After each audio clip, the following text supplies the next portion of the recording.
Bonjour les amis, j'espère que vous allez bien. Nous voilà, oula, je vois que je suis toute mal coiffée. Nous voilà partis pour notre petite vidéo pour les énergies de la semaine. Je commence tout de suite. Avec l'oracle des miroirs, nous allons tirer juste 3 cartes. Allez, 1, 2 et 3. Alors voyons voir, la première carte, nous avons la carte du temps. Alors, deux solutions. Ou nous devons apprendre à prendre le temps de faire les choses, à être moins impatients, ou il est temps, effectivement, de passer à autre chose. Donc, on va voir ce que nous disent les autres cartes pour compléter. La deuxième carte, c'est la maison. Alors, la maison, de lecture aussi, évidemment, peut nous parler de votre foyer, de votre maison, mais nous parle aussi de vous-même. Hein, donc, on va creuser bien sûr avec les autres cartes, mais cette carte de la maison nous parle des fondations, de ce qui vous représente vous, hein, de ce que vous êtes, de qui vous êtes et de ce que vous mettez en place pour être en cohérence avec vous-même. Avec la carte du temps, on peut imaginer qu'il est enfin temps de passer peut-être à quelque chose de plus vrai par rapport à votre vie actuelle, quelque chose de plus sincère et de plus honnête vis-à-vis de vous-même. Hein, on va continuer pour voir ce que ça nous dit de plus. Jolie carte, magnifique carte pour cette semaine, la carte de l'amour. Donc effectivement, l'amour, s'aimer dans un premier temps, aimer l'autre dans un deuxième temps, aimer sa famille bien sûr, l'amour dans tous les sens du terme. Avec ces trois cartes, on est vraiment dans quelque chose de... on est quelque chose de très personnel. Vous devez effectivement prendre le temps de vous rassembler, de vous reconcentrer, de vous ancrer en vous-même sur la terre et dans vos propres valeurs pour faire émerger vos émotions. Hein. Allez, on va continuer voir ce que les autres jeux nous disent. On va prendre le rêve enchanté de Mademoiselle Lenormand, voir ce que le tarot nous dit de plus. L'oracle nous dit de plus. Allez, 3 cartes s'il vous plaît.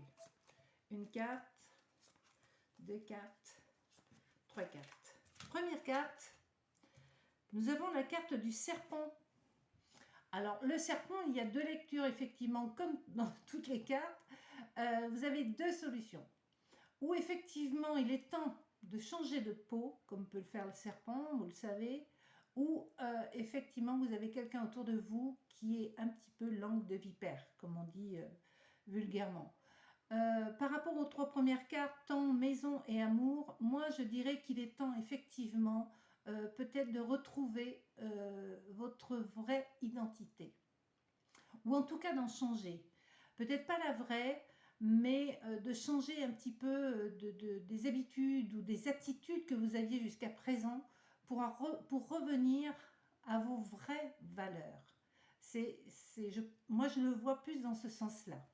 On va voir ce que nous disent les autres.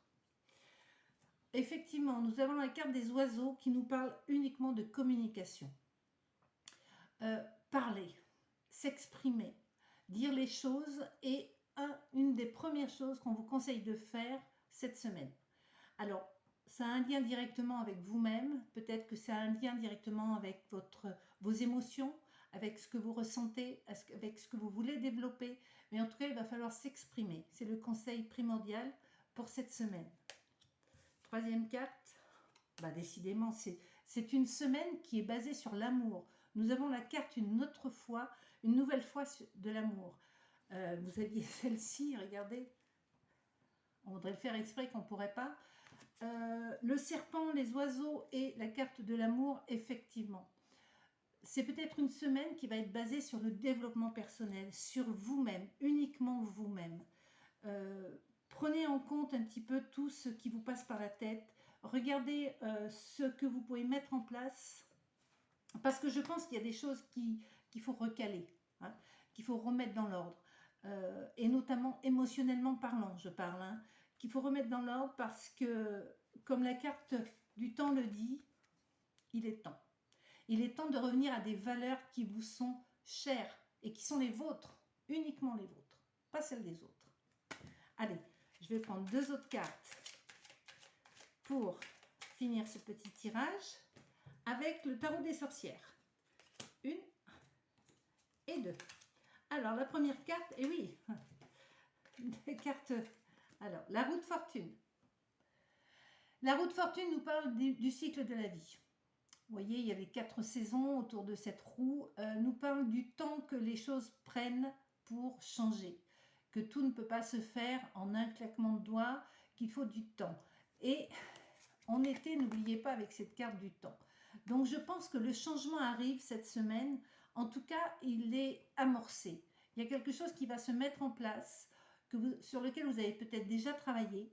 Mais en tout cas, les choses vont évoluer. Donc, on attend de voir ce qui se passe. Et la deuxième carte a le 10 d'épée.